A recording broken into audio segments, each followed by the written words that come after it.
Добрый день. Сегодня мы поговорим о вещи, которая для многих из вас повседневная практика, о том, что значит притворяться кем-то другим, играть роль, быть персонажем. Давайте начнем с простого наблюдения. Люди любят притворяться. Дети делают это спонтанно, без обучения, играют в дочки-матери, в войну, в магазин. Взрослые тратят миллиарды на билеты в кино, чтобы посмотреть, как другие люди притворяются. Настольные ролевые игры существуют десятилетия и переживают сейчас ренессанс. Косплей, реконструкции, иммерсивный театр – все это разные формы одного и того же феномена. Почему? Что мы получаем от притворства? Это кажется странным с эволюционной точки зрения. Притворство – это по определению нереальность. Какой смысл тратить время и ресурсы на то, чего не существует? Сегодня мы разберем этот вопрос с позиции психологии и антропологии, и ответ окажется неожиданным. Притворство – это не побег от реальности, это способ ее исследовать. Есть популярное и немного снисходительное представление о ролевых играх, что это эскапизм, что люди играют в эльфов и космических пиратов, потому что не могут справиться с реальной жизнью, что это инфантильное бегство от проблем.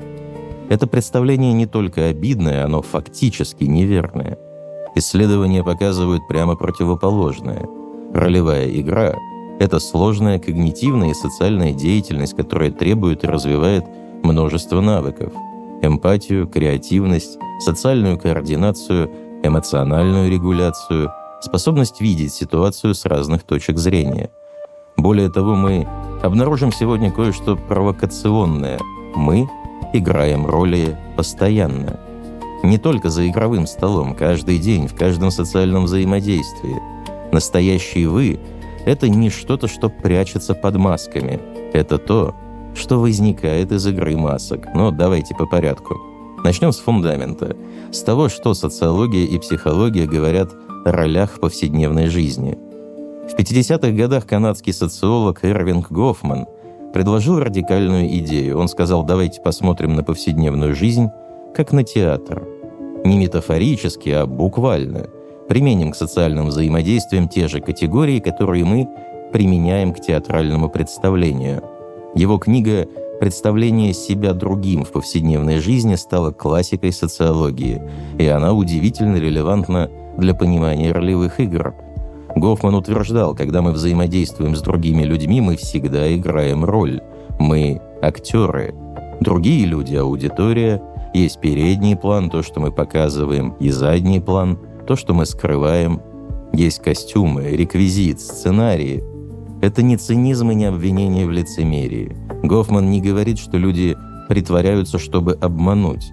Он говорит, что социальная жизнь устроена как представление. Это ее базовая структура. Мы не можем не играть роли, потому что роль — это способ существования в социальном мире. Подумайте о своем обычном дне. Вы просыпаетесь, и пока вы одни, вы в одном состоянии. Может быть, ворчите, ходите в трусах, не следите за выражением лица. Это задний план.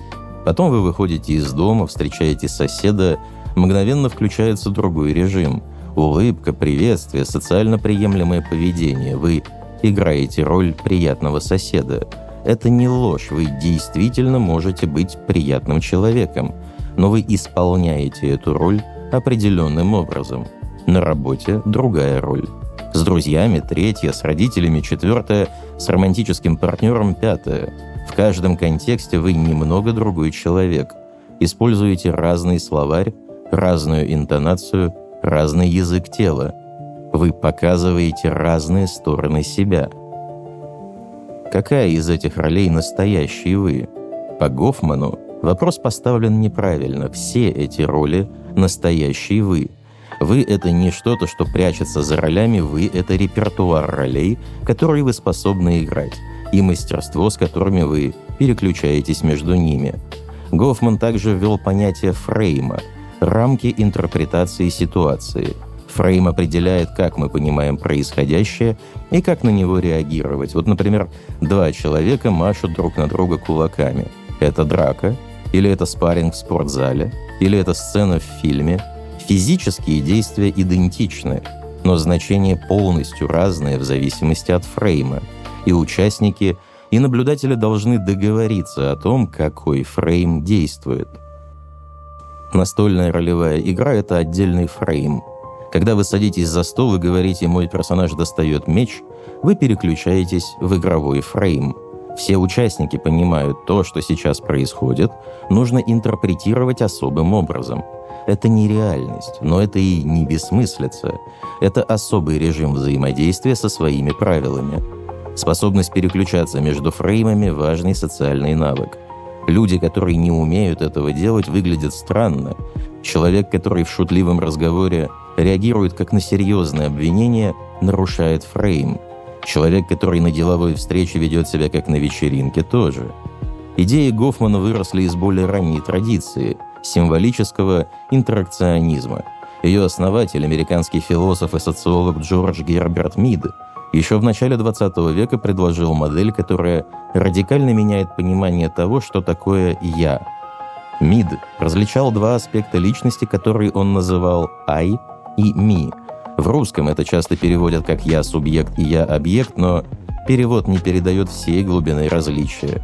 «Me» — это то, как вы видите себя глазами других. Это интернализованные ожидания общества, роли, которые вы усвоили, правила, которым вы следуете, когда вы думаете, что обо мне подумают. Это работает «me». «I» — это спонтанный, непредсказуемый креативный аспект. Это то, что отвечает на ситуацию здесь и сейчас, иногда неожиданно даже для вас самих. Когда вы делаете что-то импульсивно и потом думаете, откуда это взялось, это был «I». Ключевая идея «я» возникает в диалоге между двумя этими аспектами. Не существует какого-то изначального подлинного «я», которое потом надевает социальные маски. «Я» формируется через социальное взаимодействие, через игру ролей. Мид описал, как это работает в развитии ребенка. Сначала ребенок играет в play, простую игру, где он принимает роль одного другого. Играет в маму, в доктора, в собаку. Он временно становится кем-то другим и смотрит на мир с этой позиции. Потом ребенок переходит к гейм, игре с правилами, где нужно одновременно учитывать позиции многих участников.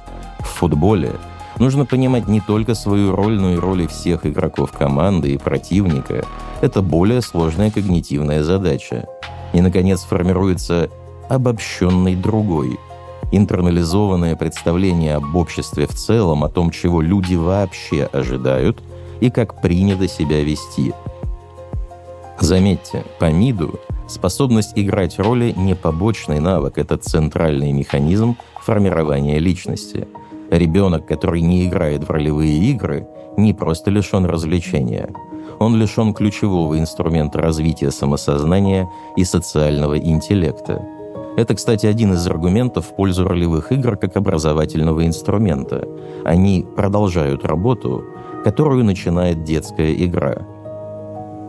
Теперь я хочу обратиться к идеям, которые менее строго научны, но очень влиятельны и полезны для понимания ролевой игры.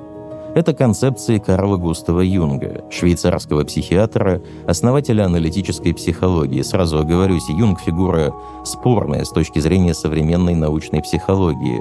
Многие его идеи не поддаются эмпирической проверке, но его модели оказались чрезвычайно плодотворными как метафоры, как инструмент для размышления о внутреннем мире, и они прямо применимы к тому, что происходит в ролевых играх.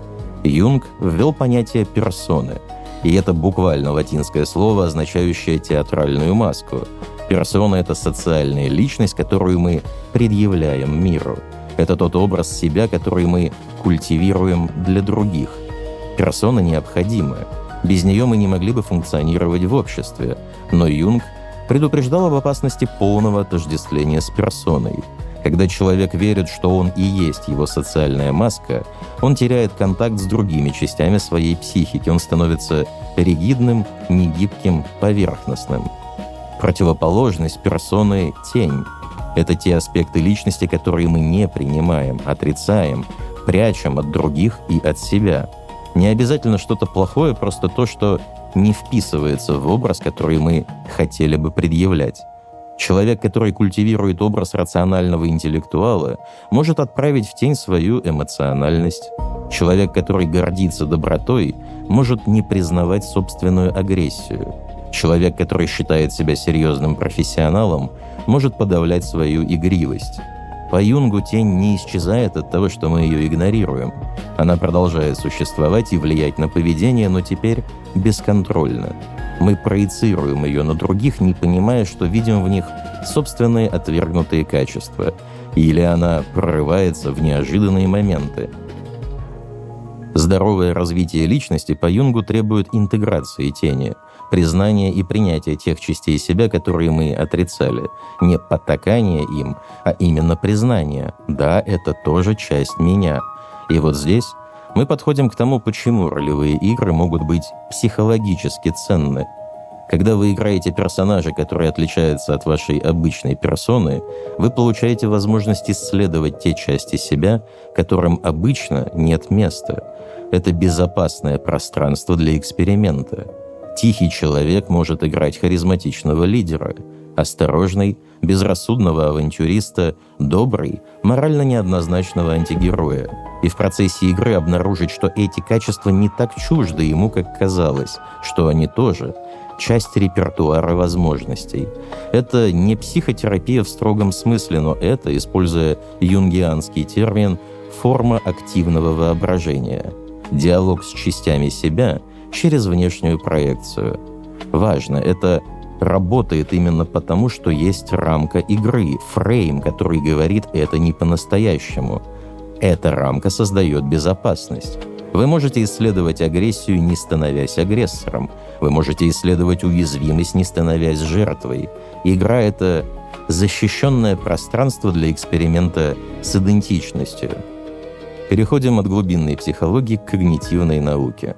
Есть способность, которая фундаментальна для социальной жизни и которую ролевые игры тренируют напрямую.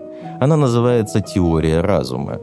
Теория разума — это способность понимать, что у других людей есть собственные ментальные состояния, убеждения, желания, намерения и знания, и что эти состояния могут отличаться от ваших собственных.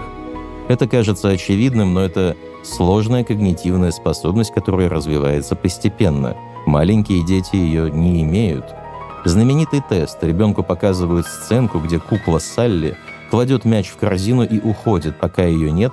Другая кукла перекладывает мяч в коробку. Вопрос: где Салли будет искать мяч, когда вернется?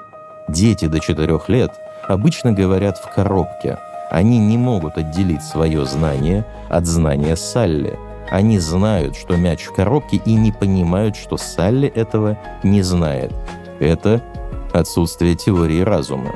Взрослые, конечно, проходят этот тест, но теория разума не бинарная вещь. Она может быть более или менее развита, более или менее автоматична, более или менее точна.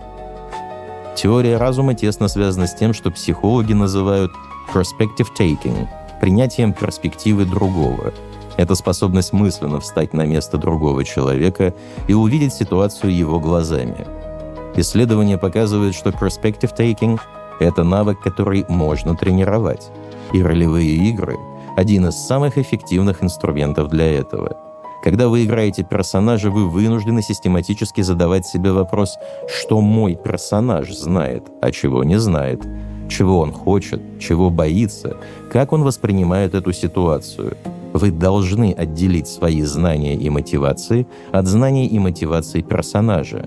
Это именно то, что измеряет тест Салли и Энн, только на гораздо более сложном уровне. Вы должны поддерживать в голове две модели: я как игрок и я как персонаж. И они постоянно расходятся. Вы знаете, что за дверью ловушка. Только вот персонаж не знает. Вы понимаете, что НПЦ лжет, а персонаж ему доверяет.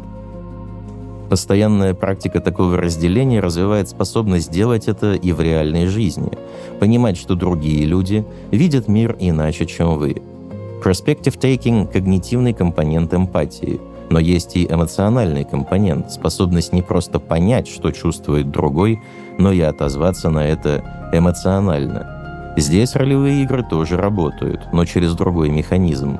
Когда вы играете персонажа, и этот персонаж попадает в эмоционально значимую ситуацию, вы переживаете эмоции. Не такие интенсивные, как в реальности, но настоящие. Ваш персонаж теряет близкого друга, и вы чувствуете отголосок горя. Персонаж добивается долгожданной цели, и вы чувствуете удовлетворение. Персонаж предает союзника ради выгоды, и вы чувствуете что-то. Может быть, вину, может быть, темное удовлетворение, может быть, и то, и другое. Эти переживания расширяют ваш эмоциональный репертуар. Вы получаете опыт чувств, которых, возможно, никогда не испытали бы в своей обычной жизни. И этот опыт, пусть и игровой, увеличивает вашу способность понимать людей, которые такие чувства испытывают по-настоящему. Терапевтический потенциал ролевой игры был осознан задолго до появления Dungeons & Dragons. В 30-х годах румынско-американский психиатр Якоб Леви Морено создал метод, который назвал психодраммой. Морено был театральным человеком. Он верил, что спонтанность и креативность – ключи к психическому здоровью, и что традиционная разговорная терапия слишком пассивна. Вместо того, чтобы только говорить о проблемах, он предлагал их разыгрывать. В психодраме участник, протагонист, с помощью других членов группы воспроизводит значимые сцены из своей жизни. Прошлые травмы, будущие страхи, текущие конфликты. Но не просто воспроизводит, он может изменять сценарий, пробовать разные варианты поведения, меняться ролями с другими участниками. Одна из техник называется «обмен ролями». Если у вас конфликт с матерью, вы можете сыграть свою мать, а другой участник сыграет вас. Это дает буквальный опыт взгляда с другой стороны. Психодрама – признанный терапевтический метод, который используется до сих пор. И структурно он очень похож на ролевую игру. Безопасное пространство, принятие роли, групповое взаимодействие, возможность исследовать альтернативы. В последние десятилетия появились исследования, которые напрямую изучают терапевтический эффект настольных ролевых игр. Работа группы под руководством Сары Боуман показывает, что настольные ролевые игры могут помогать в развитии социальных навыков у людей с расстройствами аутистического спектра. Структурированный контекст игры, четкие правила взаимодействия, возможность отрепетировать социальные ситуации – все это создает среду более комфортную для обучения, чем хаотичная реальность. Исследования Адама Дэвиса демонстрируют, что ролевые игры могут использоваться для работы с тревожностью. Когда тревожный человек играет уверенного персонажа, происходит интересный эффект. Опыт исполнения уверенности начинает влиять на реальное самовосприятие. Это связано с феноменом, о котором мы поговорим чуть позже, эффектом Протея.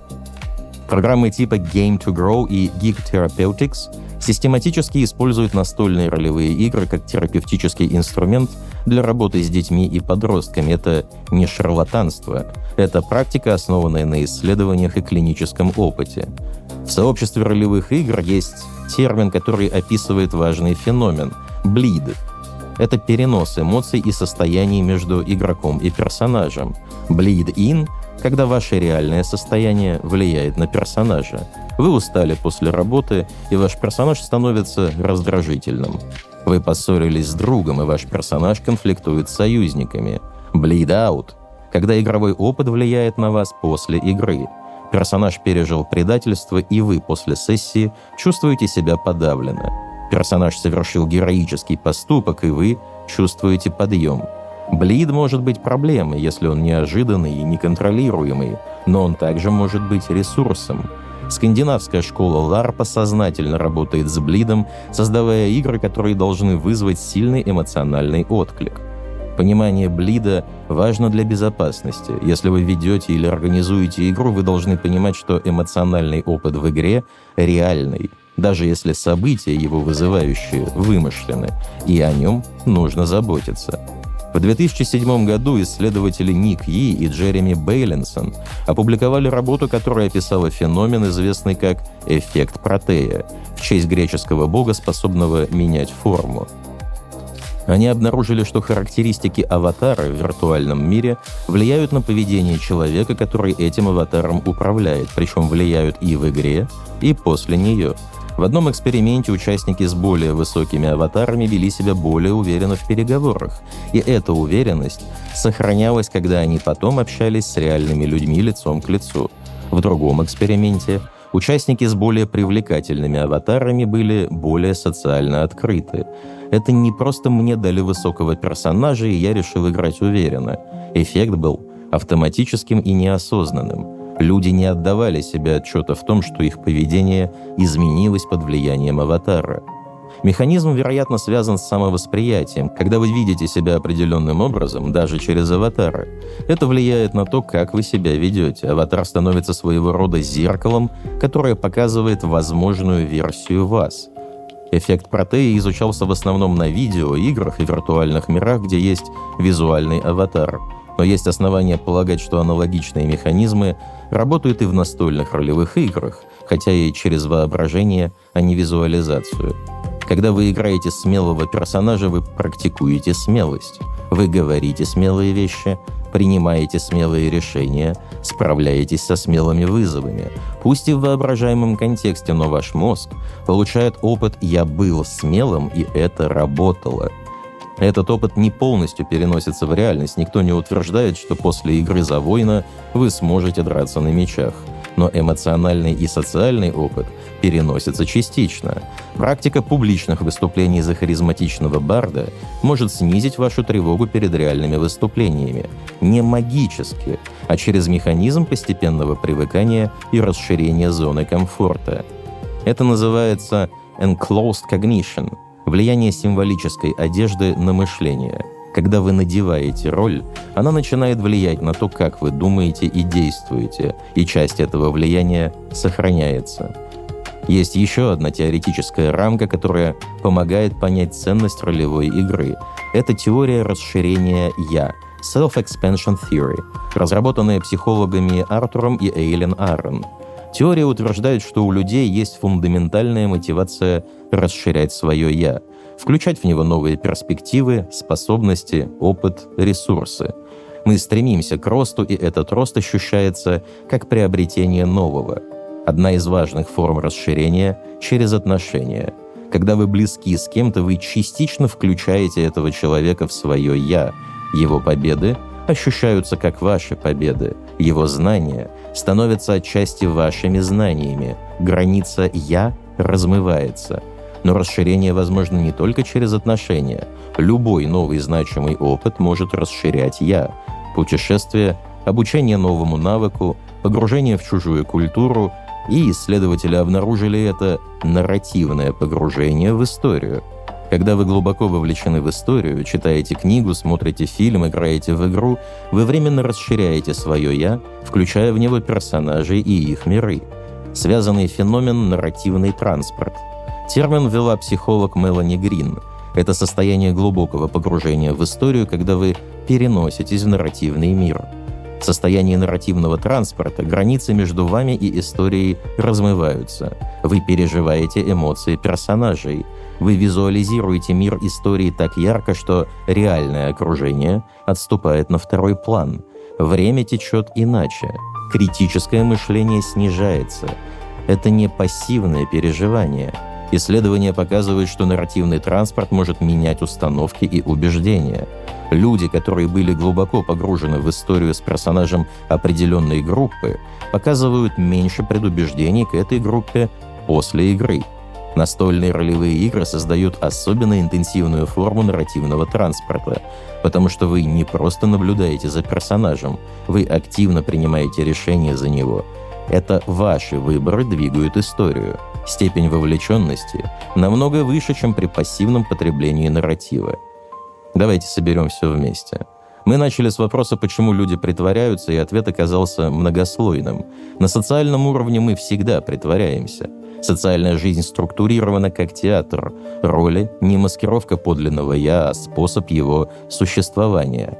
На уровне развития ролевая игра формирует личность. Через игру мы учимся понимать других, принимать их перспективу, развиваем теорию разума и эмпатию. На психологическом уровне роли позволяют исследовать части себя, которым нет места в обычной жизни. Это безопасное пространство для эксперимента с идентичностью, для интеграции того, что Юнг называл тенью. На терапевтическом уровне ролевая игра может исцелять. От психодрамы Морена до современных программ игровой терапии это признанные инструменты работы с психикой. На нейрокогнитивном уровне роль меняет того, кто ее играет. Эффект Протея показывает, что аватар влияет на поведение. То, кем мы притворяемся, начинает становиться частью того, кто мы есть. 3 практических вывода для тех, кто создает ролевые игры или проводит их. Первый. Роль — это инструмент исследования, а не побега. Когда вы создаете персонажей себе или помогаете игрокам создать персонажей, думайте не только о функции в сюжете, но и о том, какой опыт эта роль предлагает. Что игрок сможет исследовать через этого персонажа? Какие части себя сможет открыть? Второй. Безопасность делает глубину возможной. Именно потому, что это просто игра, становится возможным исследовать сложное и опасное. Но безопасность нужно поддерживать активно. Четкое разделение игрока и персонажа. Возможность в любой момент выйти из роли. Обсуждение границ до и во время игры. Дебриф после интенсивных сцен. Третий – то, что происходит в игре, настоящее. Эмоции реальны. Опыт реален. Изменения, которые происходят с игроком через игру, реальны. Относитесь к этому серьезно. Не в смысле игры — это серьезное дело, а в смысле то, что переживают ваши игроки, имеет значение.